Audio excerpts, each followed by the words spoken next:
गुरुभ्यो नमः। जय श्री कृष्ण चैतन्य प्रभो नित्यानंदा, श्री अद्वैत गदाधर, श्री व्यासादि गौर भक्त वृंदा। हरे कृष्ण कृष्ण कृष्ण हरे हरे, हरे राम राम राम हरे हरे। तप्त कांचन गौरांगी राधे वृंदावनेश्वरी, ரிஷபானுசுதே தேவி பிரணமாமி ஹரிப்பிரிய.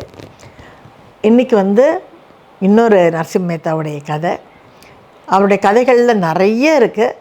ஆனால் கிருஷ்ணர் அவருக்காக ஒவ்வொரு முறையும் எப்படி இறங்கி எப்படி அவருக்கு அனுகிரகம் பண்ணுறாரு அப்படிங்கிறது தான் இந்த கதையும் கூட.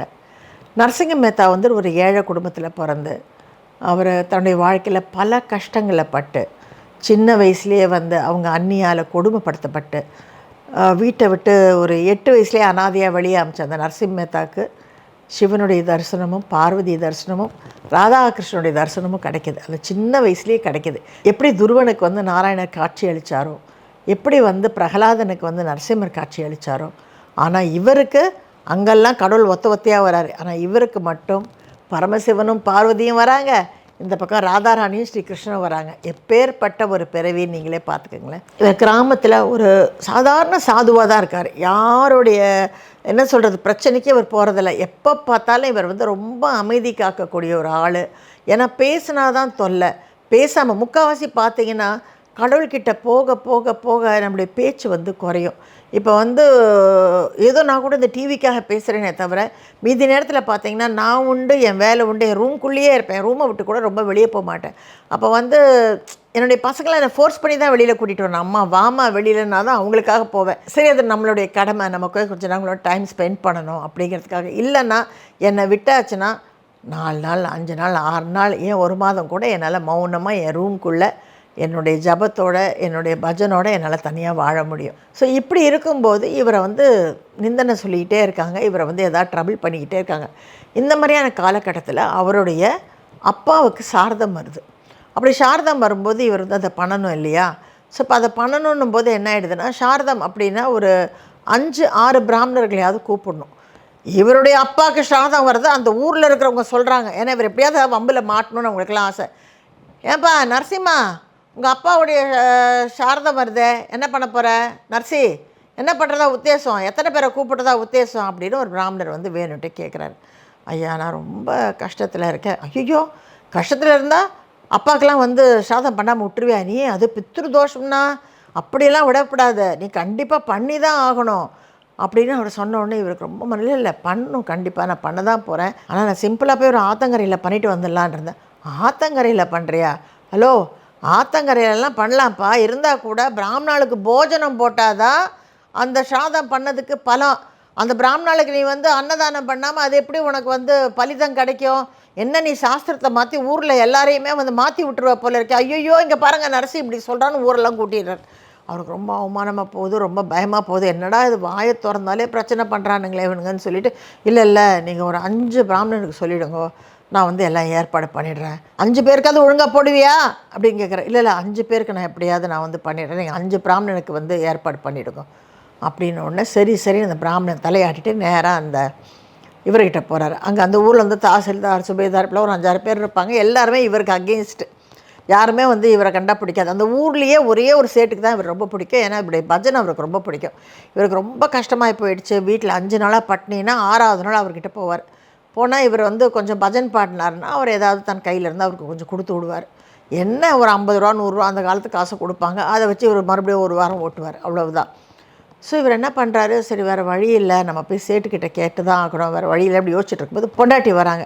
என்னங்க இது, நீங்கள் பாட்டுக்கு 5 பிராமணனை கூட்டுவான்னு சொல்லிட்டீங்க, ஏன் நம்ம 2 பேருக்கே வடிக்கிறதுக்கு இங்கே அரிசி கிடையாது. 5 பிராமணனுக்கு நல்ல வயிறு நிறைய திருப்தியாக போடணும்னா அவங்களுக்கு வடை பண்ணணும், பாயசம் பண்ணணும், அவங்களுக்கு எல்லா சாப்பாடும் வைக்கணும் இல்லைங்களா? என்னங்க இந்த மாதிரி பண்ணிட்டீங்க நீங்கள்? நான் எங்கெங்கே போவேன், இனிமேல் யாருக்கிட்டங்க கடன் கேட்பேன்னா அது ஒரே முகம் சுற்றிக்கிட்டு அது அழுவுது. இவருக்கு என்ன பண்ண தெரியல. சரி நீ கவலைப்படாத, நான் போய் முதல்ல சேட்டை பார்த்துட்டு வரேன். நீ தேவையானதெல்லாம் நீ என்னென்ன வேணுமோ லிஸ்ட்டு போடு, நான் அதுக்குள்ளே வந்துடுறேன். முதல்ல நீ லிஸ்ட்டை போடு, 5 பேருக்கு தேவையான அளவுக்கு நீ லிஸ்ட்டு போடு, நான் வந்துடுறேன் அப்படின்னு கிளம்பி நேராக சேட்டுக்கிட்ட வர்றார். சேட்டுக்கிட்ட சொல்கிறேன், ஐயா வீட்டில் இந்த மாதிரி ஒரு ஸ்ராதம் ஒன்று பண்ணணும்யா, எங்கள் தோப்பனாருக்கு, அதனால் ஏற்பாடு பண்ண வேண்டியது இருக்குது. ஒரு 5 பிராமணனை வர சொல்லிட்டேன், ஆனால் என் கையில் ஒன்றுமே இல்லை, ஏதாவது உதவி பண்ணுங்களேன் அப்படின்னோடனே அவர் சொல்கிறார், அதுக்கு என்ன, எல்லாம் பண்ணிடலாம், ஒரு 2 மணி நேரம் பஜன் பண்ணு, உன் பாட்டை ஆனந்தமாக கேட்டுட்டு அப்புறமா காசு கொடுக்குறேன் அப்படிங்கிறார். எல்லாருக்கும் வணக்கம். நான் உங்கள் நீலிமா. குட்டி பத்மினி அம்மா வந்து ஏஆர்கே மித்ராலயா அப்படின்னு ஒரு ஓல்டேஜ் ஹோம் நடத்துகிறாங்க.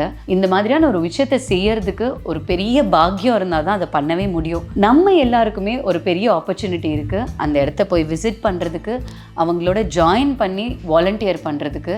ஸோ நீங்கள் உங்கள் குடும்பத்தையும் உங்களோட குழந்தைங்களையும் மறக்காமல் கூட்டிகிட்டு போங்க ஏஆர்கே மித்ராலயா ஓல்டேஜ் ஹோம். ஐயோ ஐயா, உங்களுக்கு தான் தெரியுமே, நான் பஜன் பண்ண உட்காந்தேன்னா எனக்கு டைம் போகிறதே தெரியாது. நான் பாட்டுக்கு அப்படியே கிருஷ்ண பக்தியில் மூழ்கி போயிடுவேன். நான் ஏதாவது கோட்டை விட்டேன்னா அவங்களாம் வந்து வீட்டில் நின்னாங்கன்னா என் பொண்டாட்டியை உண்டு இல்லைன்னு ஆக்கிடுவாங்க. ஐயா, நான் கஷ்டப்படுறது பரவாயில்ல, அந்த பாவம் என்னை கட்டின அந்த பாவத்துக்கு அந்த பொம்பளை படுற கஷ்டம் என்னால் பார்க்கவே முடியலையா. ஏதாவது ஒழுங்காக அவனுக்கு உதவி பண்ணுங்க, முன்னாடியே கொடுங்க, ஆனால் கொடுத்துட்டு வந்து வேணால் பஜன் பண்ணுறேன்னு அப்படிங்கிறார். அந்த சேட்டு பிடிவாதமாக இல்லை அதெல்லாம் வேண்டாம், நீ ஒரு 2 மணி நேரம் பஜன் பண்ண, நான் கேட்குறேன், உடனே நான் உன்னை கரெக்டாக எழுப்பி விட்றேன், நீ கவலைப்படாத, உன்னை நான் கரெக்டாக நான் வந்து எந்திரி நரசிம்மா 2 மணி நேரம் ஆயிடுச்சுன்னு சொல்லி உன்னை எழுப்பி விட்றேன், நீ காசை வாங்கி நீ வீட்டுக்கு போ அப்படின்னு சொல்லிவிட்டு உட்கார வச்சுறார். இவர் பாட ஆரம்பிக்கிறாரு, சேட்டு ரசிக்க ஆரம்பிக்கிறாரு, சேட்டு குடும்பம்லாம் உட்காந்து ரசிக்க ஆரம்பிக்குது. நரசிம்ம மேத்தாவுடைய குரல் வளம் வந்து அவ்வளோ அற்புதமாக இருக்குமா. அவர் பாட பாட பாட இவங்க எல்லாருமே மூழ்கி போயிடுறாங்க. 18 மணி நேரம் பாடியிருக்காரு. அதாவது இன்றைக்கி ஆரம்பித்தவர் அடுத்த நாள் காத்தால வரைக்கும் பாடிக்கிட்டு இருக்காரு. சரி, அங்கே என்ன நடந்ததுன்னு பார்ப்போம். நரசிம்ம மேத்தாவுடைய மனைவி போனவரை காணுமேன்னு சொல்லிவிட்டு அப்படியே வாசலுக்கும் உள்ளுமா வந்துட்டாரா பார்த்துட்ருக்காங்க. கையை பிசைஞ்சிட்ருக்காங்க. அவங்களுக்கு அப்படியே வயிறெல்லாம் வந்து அவங்களுக்கு கலக்குது, என்ன பண்ணுன்னு தெரியல. இந்த பிராமணன் 5 பேர் தானே சொன்னார், அதை அவன் காதிலேயே போட்டுக்காமல் ஊர்லெல்லாம் போய் கிட்டத்தட்ட 4000 பிராமணனுக்கு, எத்தனை பிராமணன், 4000 பிராமணர்களுக்கு சொல்லிடுறாரு. நரசிம்ம மேத்தா அவங்கள வர சொல்லியிருக்காரியா, நாளை காத்தால அவர் வாத்துக்கு போயிடுங்க, எல்லாருக்கும் அங்கே வந்து நாளைக்கு வந்து ஷாதத்துக்கு வந்து கூப்பிட்ருக்காரு. என்னென்ன நரசிம்ம மேத்தா கூப்பிட்ருக்காரா, இவ்வளோ பெரிய ஆமாம் கூப்பிட்ருக்காரு, நான் பொய் சொல்லுவேனா, சத்தியமாக கூப்பிட்டாயா போங்க அப்படின்னு பொய் சத்தியம் வேறு பண்ணிடுறாரு அந்த பிராமணர். 4000 பேர் அங்கே வந்து அடுத்த நாள் கிளம்பி போகிறாங்க. இந்த பக்கம் சொன்ன பிராமணன் வேற ஒரு ஸ்ராதத்துக்கு போயிடுறாரு. அவர் ஒரு 10 பேரை கூட்டிகிட்டு, அவருக்கு சிஷ்யர்கள் இருப்பாங்க இல்லையா, அவங்களெல்லாம் கூட்டிக்கிட்டு அவர் வேற ஒரு இடத்துக்கு போயிடுறாரு. அந்த காலகட்டத்தில் ஷாதெல்லாம் பண்ணால் ₹1 1.5 கொடுப்பாங்களாம். அந்த ₹1.5 கிடைக்குதுன்னு சொல்லி தன் கூட ஒரு 10 பேரை கூட்டிகிட்டு அவர் வேற ஒரு வீட்டுக்கு போயிடுறாரு.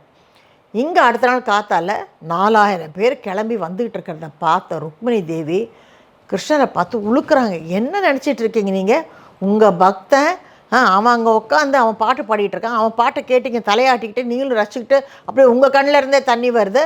ஆனால் அவன் பொண்டாட்டி அங்கே என்ன, அவள் என்ன பண்ணா பாவம், உங்களை நான் அந்த பக்தன் நம்பினதுக்காக அவனுக்கு கழுத்து நீட்டதுக்கு அவள் கஷ்டப்படணுமா, கிளம்பி முதல்ல போகிறீங்க, ஏதாவது இந்த பிரச்சனையை சால்வ் பண்ணுறீங்கன்னா, ஐயோ ஆமாம் இல்லை இப்படி திரும்பி பார்க்குறாரு. நரசிம்ம மேத்தா அழுதுகிட்டே கிருஷ்ண பஜன் பாடிக்கிட்டு இருக்காரு. அவருக்கு சுயநினைவே இல்லை. இவர் உடனே கிளம்பி தப்பன்னு ஓடுறாரு. நரசிம்ம மேத்தாவை போல் அதே உருவெடுத்து கீழே ஓடி வராரு. வந்த உடனே அவங்க பொண்டாட்டி, அப்பா நல்ல வேளை வந்தீங்க, பயந்து போயிட்டேன், என்ன பண்ணுன்னு தெரியல, எல்லா விறகையும் பொறுக்கி வச்சுருக்கேன், என்னென்ன முடியுமோ வாங்க, நீ அதெல்லாம் கவலைப்படாத அப்படின்னு திரும்புகிறாரு. பார்த்தா ஒரு கிட்டத்தட்ட ஒரு 100-150 வண்டி வருது.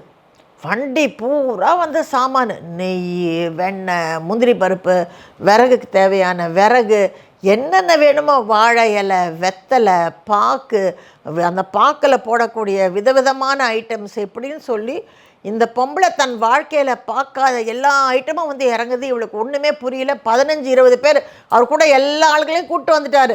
அவருக்கு யாரெல்லாம் அங்கே சங்கு சக்கரதாரி அவர் இருப்பாரோ அவங்க அவ்வளோ பெருமே கீழே கூப்பிட்டு வந்துட்டார். ஒரு பக்கம் கண்டாமணி சமைக்குது, ஒரு பக்கம் சங்கு சமைக்குது, ஒரு பக்கம் வந்து சுதர்ஷன ஆழ்வார் சமைக்கிறாரு, இன்னொரு பக்கம் கருட ஆழ்வார். இப்போ எல்லோரும் இறங்கி ஒருத்தர் சப்பாத்தி பேசிக்கிறாங்க, ஒருத்தர் வடையை போடுறாங்க, கட நடக்குது. இவர் கிருஷ்ணர் வந்து இவங்க இந்த அம்மாவோட சேர்ந்துக்கிட்டு வா இந்த அம்மா அமுக்கி கொடுக்க சப்பாத்தி இவர் உருட்டுறாரு.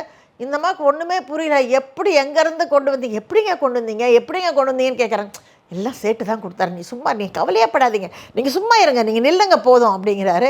என்னங்க வாங்க போங்கலாம், இல்லை நில்லு நீ நில்லு, வாங்க போங்கலாம் சொல்ல, எனக்கு ஒரே பதஷ்டம், கொஞ்சம் சும்மா நீ அனுபவி, இந்த சந்தோஷத்தை அனுபவி அப்படின்னு சொல்லி எல்லாம் சமைச்சு இந்த 4000 பேர் வராங்க இல்லையா இங்கே, அவங்க எல்லாருக்குமே ஒரு டவுட்டு.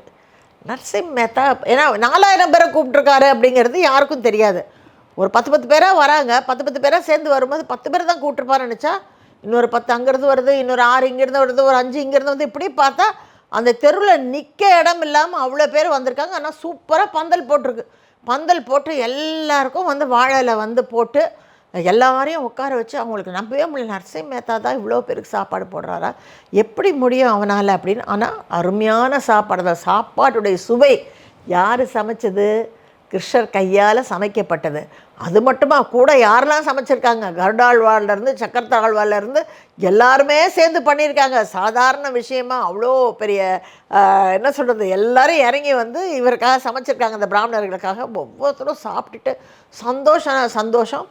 எல்லாருக்கும் 12 கோல்டு காயின் கொடுக்குறாரு கிருஷ்ணர். அந்த மொஹர்னு சொல்லுவாங்க அந்த காலத்தில். 12 மொஹர். ஒவ்வொருத்தரும் பிரித்து பார்க்குறாங்க என்ன கொடுத்தாருன்னு. பார்த்தா அவங்க 7 ஜென்மத்துக்கு சாப்பிடலாமா. அந்த காலத்தில் 12 மொஹர் இருந்தால் 7 தலைமுறை வந்து சாப்பிட்றலாமா. எல்லாருக்கும் சந்தோஷம். நரசிம்மத்தா நீ நல்லா இருப்படா, உன்னுடைய குலம் வந்து ரொம்ப நல்லா இருக்கும், உன்னுடைய குழந்தைங்களெல்லாம் அமோகமாக இருக்கும், சுபிக்ஷமாக இருக்கும், மனசார உன்னை ஆசீர்வதிக்கிறோம்டா, பித்ருக்களுக்கெல்லாம் ரொம்ப சந்தோஷமாக இருக்கும், எல்லாரும் வந்து கோலோகம் போய் சேரட்டும் அப்படின்னு சொல்லி எல்லாரும் ஆசீர்வாதம் பண்ணி 4000 பேரும் ரொம்ப சந்தோஷமாக கிளம்பி போகிறாங்க. கிருஷ்ணனும் களைச்சி போய் அப்பாடான்னு உட்காராரு. உடனே இந்த அம்மா சொல்கிறாங்க, ஏங்க இவ்வளோ பேருக்கு நீங்கள் உங்கள் கையால் வந்து அன்னம் பரிமாறிட்டு நீங்கள் சாப்பிடாம இருந்தால் எப்படி, உட்காருங்க நான் பரிமாறுறேன்னு சொல்லி எப்பேற்பட்டு கொடுத்து வச்ச பாருங்களேன். கிருஷ்ணனை உட்கார வச்சு அந்த அம்மா அவருக்கு வந்து பரிமாறுறாங்க. அவரும் வந்து சாப்பிட்றாரு. அவர் சாப்பிட்ட உடனே அவர் என்ன, இந்த அம்மாவை பார்க்குற, இந்த அம்மா ஆசையாக ஏதாவது கொஞ்சம் மிச்சம் வைக்க மாட்டாரா, ஏன்னா அந்த காலத்தில் அது உண்டு, கணவனுடைய இலையிலேருந்து மனைவி சாப்பிட்றது. உடனே அதை தெரிஞ்சுக்கிட்ட கிருஷ்ணர் வந்து அவங்களுக்காக கொஞ்சம் சாப்பாடு வச்சுட்டு எந்திரிக்கிறாரு. அந்த அம்மா வந்து அதில் உட்காடுறாங்க சாப்பிட்றதுக்கு. கிருஷ்ணன் சொல்கிறாரு, நான் போய் கையாளமிட்டு மற்றவங்களெல்லாம் அனுப்பிட்டு, வேலைக்கு வந்த ஆட்களெல்லாம் அனுப்பிட்டு வரேன் அப்படின்ட்டு போகிறவர் அப்படியே கிளம்பி போயிடுறாரு. நரசிம்ம மேத்தா அதே நேரம் அங்கே வந்து கண்முழிக்கிறாரு. சேட்டு அவரை எழுப்பி விடுறாரு. நரசிம்ம மேத்தா நானும் மறந்துட்டேன் ஐயா, உன்னுடைய பாட்டு என்னையா இப்படி அற்புதமாக பாடுறேன், நானும் மயங்கிட்டேன், கிட்டத்தட்ட ரொம்ப நேரம் ஆயிடுச்சு, எந்திரி சீக்கிரம் போன்னு சொல்லி கையில் காசு தரார். நரசிம்மத்திரம் எவ்வளோ நேரம் ஆச்சுன்னு கேட்குறேன். அது ஆகிப்போச்சு, ஒரு நாளே முடிஞ்சு போச்சு, 18 மணி நேரம் முடிஞ்சு போச்சோன்னா இவர் அப்படியே நில குலைஞ்சு போய்டுறாரு. ஐயோ என் பொண்டாட்டியை எல்லாரும் சாபம் விட்டுருப்பாங்களே, அவளை பயங்கரமாக மண்ணை தூவி அவளை வந்து சாபம் விட்டு போயிருப்பாங்களே, இப்படி பண்ணிட்டேனே, என்னை கல்யாணம் பண்ணதுக்காக என் பொண்டாட்டி இப்படி அவமானப்பட முடியாது நான் வச்சுட்டேனேன்னு சொல்லிட்டு முதல்ல வந்து வீட்டுக்குள்ளே போகவே பயம். மெதுவாக தூரத்துலேருந்து வந்து அப்படியே ஒளிஞ்சு எட்டி பார்க்குறாரு. ஏதாவது வீட்டு வாசல் ஏதாவது தகராறு இருக்கா, செருப்பு கிடக்கா, வீட்டை வந்து உடச்சிட்டாங்களா, இல்லை வீட்டை வந்து கொளுத்திட்டாங்களா அப்படின்னு சொல்லி மெதுவாக எட்டி பார்க்குறாரு. அப்படி பார்த்தா ஒரே பந்தலாக இருக்குது, நிறைய பேர் வந்து போன அந்த ஒரு ஃபீல் தெரியுது, தோரணமெல்லாம் தொங்குது. இவருக்கு ஒன்றுமே புரியல.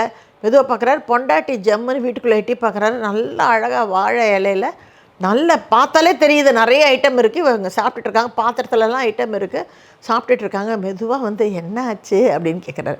என்ன ஆச்சு, நல்லா இருக்குது, எல்லோரும் சந்தோஷமாக போயிட்டாங்க, நான் சாப்பிட்டுட்ருக்கேன். ஏன் நீங்கள் கை கழுவு தானே போனீங்க, என்னாச்சுன்னு ஏன் கேட்குறீங்க? இல்லை எத்தனை பேர் வந்தாங்க, என்னங்க இது எல்லாருக்கும் உங்கள் கையால் பரிமாறிட்டு எத்தனை பேர் வந்தாங்கன்னு கேட்குறீங்க? 4000 பேர் தான் வந்தாங்களே, என்ன ஒரு ரொம்ப டயர்டில் ஏதாவது உங்களுக்கு தலை சுற்றுதா, உங்களுக்கு எவ்வளோ பேருக்கு ஓடி ஆடி வேலை செஞ்சீங்க பாப்பா, நீங்கள் எப்போவுமே எனக்கு இந்த மாதிரி ஒரு நாள் நீங்கள் எனக்கு சமையல் கட்டில் வந்து இப்படி உதவி பண்ணியிருக்கீங்களா, ஆனால் இன்றைக்கி என்னங்க அப்படி பம்பரமாக சுற்றிட்டீங்க நீங்கள் அப்படின்ட்டு, என்னன்னு தெரிலைங்க, இன்றைக்கி சாப்பாடு வேறு அற்புதமாக இருக்குங்க அப்படின்னு சொல்லி சாப்பிட்றாங்க. இவர் அப்படியே உடஞ்சி இப்படி உட்கார்றாரு. எவ்வளோ அதிர்ஷ்டக்காரிடி நீ. அவருக்கு ஒரு செகண்டில் புரிஞ்சு போகுது. முதல்ல அவருக்கு அதிர்ச்சியாக இருந்தாலும் அவருக்கு நல்லா புரிஞ்சு போகுது கிருஷ்ணர் தான் வந்திருக்காருன்னு. ஆமாங்க, எப்படிங்க நீங்கள் எல்லாருக்கும் 12 மொஹர் கொடுத்து அமிச்சிங்க? இங்கே 4000 பேருக்கும் 12 மொஹர்னால் நீங்கள் பெரிய திருடங்க, எங்கேயோ காசெல்லாம் பத்திரமா தான் வச்சுருக்கீங்க, உங்கள் அப்பாவுக்கு நான் மட்டும் வெளியே எடுத்துட்டீங்க இல்லை அப்படின்னு இந்த அம்மா சொல்லுது. அப்போ தான் அவருக்கு தெரியுது 12 மொஹர் கொடுத்து அமிச்சிருக்காரு ஒவ்வொருத்தருக்கும். கிருஷ்ணா, உனக்கு வந்து எவ்வளோ கருணை என் மேலே. அது மட்டும் இல்லை, எங்கள் அப்பாவுடைய ஸ்ராதத்தை நீ வந்து பண்ணுறனா, எங்கள் அப்பா எப்பேற்பட்ட ஒரு புண்ணியத்தை பண்ணியிருக்கார். யோசிச்சு பாருங்களேன், தாயும் தகப்பனும் எவ்வளோ புண்ணியம் பண்ணியிருந்தா இப்படி ஒரு குழந்தை பிறக்கும். அந்த குழந்தையுடைய அப்பா அம்மாவுக்கு கிருஷ்ணரே வந்து ஸ்ராதம் பண்ணுறாரு. ஐயோ, இந்த கதையெல்லாம் கேட்கும்போது அப்படியே எனக்கு கண்ணிலிருந்து தாரத்தரையாக கண்ணீர் வந்துடுறதெல்லாம் யாரோ உபதேசத்தில் சொல்லி நான் கேட்டது தான். இது ஒன்றும் நான் சுயமாக எழுதுகிற கதை கிடையாது. எனக்கு இதுதான் வேலை. வீட்டில் எனக்கு ஒர்க் இல்லைன்னா இப்படி உட்காந்து நான் பாட்டுக்கு ஆனந்தமாக ஹெட்ஃபோன் போட்டு அப்படியே கேட்டுட்டு அப்படியே அழுதுட்டு உட்காந்துருப்பேன். ஸோ இப்படி சொன்ன உடனே இந்த பொண்ணு அவர் அப்படியே அழறாரு. அழுதுட்டு கேட்குறாரு, ஆமாம் எனக்கு சரியாக ஞாபகம் இல்லை, சமையல் ரூமில் அப்புறம் என்ன நடந்தது சொல்லணும்னா, ஐயோ என்ன நடந்ததா, நான் சப்பாத்தி போட, நீங்கள் என் கையை பிடிச்சி இழுக்க, என் கையிலேருந்து வாங்கி போட, அப்புறம் வந்து எனக்கு வேர்த்துச்சு, நீங்கள் எனக்கு என் வேர்வையை தொடச்சி விட்டீங்க, நானே என்ன இன்றைக்கி இவ்வளோ அன்பாக இருக்கீங்களேன்னு ஆச்சரியப்பட்டு போயிட்டேன் அப்படின்னு சொன்னோன்னா அவள் கையை அப்படியே பிடிச்சி தன் நெஞ்சில் வச்சுக்கிறார். என்னங்க இது எச்சக்கை, என்னங்க பண்ணுறீங்கன்னு. இல்லை நீ எப்பேற்பட்ட உத்தமி, நீ வந்து கிருஷ்ணர் வந்து பக்கத்தில் நின்று சமைச்சு அந்த சமையலை உனக்கும் போட்டு அவர் சாப்பிட்டு அதை உனக்கும் கொடுத்து இவ்வளோ செஞ்சுருக்காருமா, நான் வரலம்மா, நான் இந்த மாதிரி பாட்டு பாடிட்டு அங்கே நான் ஐக்கியமாகி நின்றுட்டேன், வந்தது கிருஷ்ணர்னுன்னா அந்த லேடிக்கும் ரொம்ப அழுக வந்துடுது. அவங்களும் வந்து கிருஷ்ணா நான் என்ன புண்ணியம் பண்ணேன், கிருஷ்ணா கிருஷ்ணான்னு சொல்லிவிட்டு அவங்க அங்கேயே விழுந்து வந்து அந்த இலையை வந்து நமஸ்கரிக்கிறாங்க. இப்படி அது வந்து ரொம்ப சுவையாக போயிட்டு இருக்கும்போது அந்த பிராமணர் ஒருத்தர் வந்து வேற ஒரு வீட்டுக்கு போனார் இல்லையா ஸ்ராதம் பண்ண, அவர் அந்த ஸ்ராதம் முடித்து வெளியே வராரு. இந்த 4000 பேர் வரதை பார்க்குறாரு. ஒன்று அந்த 4000 பேர் வந்து சந்தோஷமாக தக்கிட தாம் தூண் டான்ஸ் ஆடிட்டு வராங்க. ஏன்னா ஒவ்வொருத்தர் கையிலையும் 12 முகர். அதுக்கு மேலே என்ன வேணும், அவங்க வாழ்க்கையில் அவங்க இந்த மாதிரி பார்த்ததே கிடையாது. அவங்களுக்கு 1 ரூபா கொடுக்குறதே பெரிய விஷயம். இந்த பிராமணர் கேட்குறாரு, என்ன எல்லாம் சந்தோஷமாக வராங்க, சரி நல்ல நரசிம்மத்தை போட்டு கும்முன்னு கும்மிட்டு அந்த ஆனந்தத்தில் வராங்கன்னு சொல்லி, என்னவாய் அண்ணன் நடந்ததா, நல்ல உதைச்சேளா, எட்டி உதைச்சேளா, காதை பிடிச்சி திருகுனேளா அப்படின்னு கேட்குறாரு. ஏன் நாங்கள் எதுக்கு காதை பிடிச்சி திருகணும், இல்லையே அவன் தான் வெத்து வேட்டாச்சே, 4000 பேர் போயிருக்கீங்க, எனக்கு அப்போவே டவுட்டு, அவனுக்கு 3 பேருக்கு போடுறதுக்கே வக்கு கிடையாது, 4000 பேருக்கு எப்படி போடுவான்னு. யோ சும்மா இருயா, நீ வேற. ஆமாம் நீ போனியே அங்கே, உனக்கு என்னையா கொடுத்தாங்க? நல்லா இருந்தது, நல்ல சாப்பாடு போட்டாங்க, 1,000 ரூபா கொடுத்தாங்களாக்கும், நீங்கள் தான் இழந்துட்டீங்க, என் கூட வந்திருந்தா சம்பாரிச்சிருக்கலாம், பட் நான் தான் சரி பரவாயில்ல நீங்கள்லாம் அங்கே போய் சம்பாதிங்க அப்படின்னு விட்டேன். உண்மையிலே நன்றியா, நீ எங்களை அமிச்சதுனால இதை பார் அப்படின்னு ஒவ்வொருத்தரும் அவங்களுடைய வேஷ்டியில் முடிஞ்சு வச்சு திறந்து காமிக்கிறாங்க. 12 பொற்காசுகள் முகருங்கிறது பெருசாக இருக்குமா. பார்த்த உடனே இந்த ஆளுக்கு அப்படியே மயக்கமே வரா மாதிரி ஆயிடுச்சு. என்னையா சொல்கிறீங்க, நரசிம்ம மேத்தாவை கொடுத்தான்? ஆமாம் நரசிம்ம மேத்தா தான் கொடுத்தான். ஐயோ நான் அவனை தப்பாக இட போட்டேனே அப்படின்னு நம்ம திருவிளையாடல் நாகேஷ் மாதிரி தெரிஞ்சிருந்தா நான் அங்கே வந்திருப்பேனே, ஐயோ அப்படின்னு இவன் செருப்பை கட்டி இவனே மண்டியில் டப்புன்னு அடிச்சுக்கிறான். மோசம் போயிட்டேனே எல்லாம் அந்த தாசில்தார் பண்ணுற வேலை, அவன் பேச்சை கேட்டு நான் மோசம் போயிட்டேன், பண்ணது இவன் தான், ஆனால் இப்போ தாசில்தாரை துணைக்கு எடுத்துக்கலாம். இப்படி இந்த பக்கம் இவங்க புலம்புறாங்க, அந்த பக்கம் நரசிம்ம மேத்தா ரொம்ப சந்தோஷமாக ரொம்ப நன்றியோட மறுபடியும் அவர் உட்காந்து கிருஷ்ணன் மேலே வந்து பஜன் பாட ஆரம்பிக்கிறார். அவர் வாழ்க்கை பஜனில் அப்படியே கலந்து போகுது. சரி, இந்த கதையை நீங்களாம் என்ஜாய் பண்ணியிருப்பீங்கன்னு நினைக்கிறேன். ஏன்னா எப்பேற்பட்ட பக்தர்கள்லாம் வாழ்ந்த இந்த பூமி, இந்த புண்ணிய பூமி, இதை நம்ம வந்து எந்த காரணத்தை கொண்டும் நம்மளுடைய தர்மத்தையும் நம்மளுடைய சாஸ்திரத்தையும் நம்ம கைவிடக்கூடாதுன்னு சொல்லி கேட்டுக்கிட்டு மறுபடியும் உங்கள் எல்லாரையும் இன்னொரு நல்ல கதையில் சந்திக்கிறேன்னு சொல்லிட்டு விடைபெறுகிறேன். வணக்கம். For more such exclusive contents, do subscribe this channel and click the bell icon.